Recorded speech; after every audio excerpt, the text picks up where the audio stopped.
I would like to know how do the project solve the problem of black market? It's true.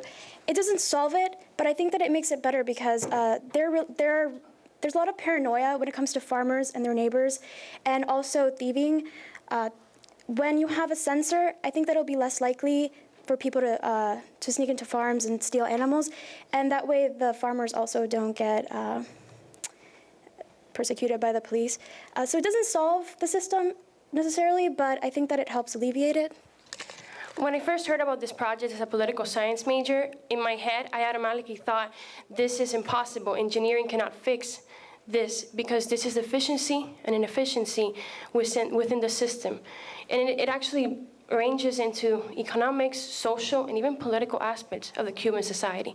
However, I think a lot of people interpret the word change and progress, and they think in Cuba that in order for progress to happen, the regime has to go.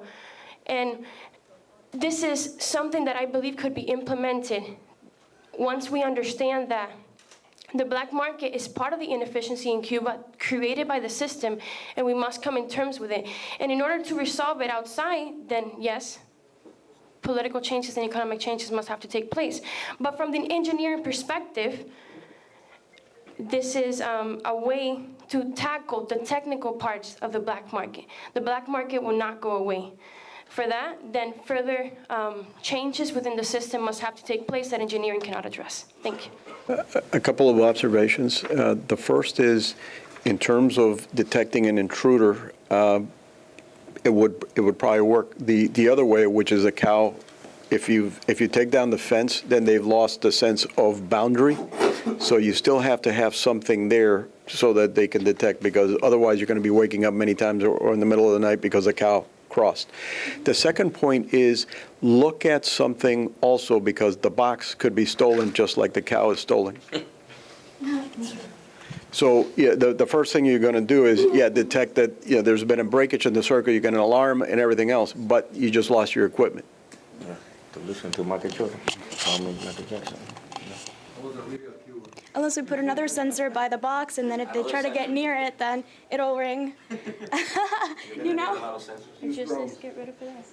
Yeah. I have a question. In reading the proposal, in the methods portion, Yeah, we'll have to. can you guys hear back there? Can you hear me now? All right. In the written part of the proposal, you discussed methods, and you discussed RFID tags. And I know you're using that kind of technology, I guess, on the fence. Was there any research done on putting the RFID tags, passive, non-passive, on the actual livestock to keep track of it?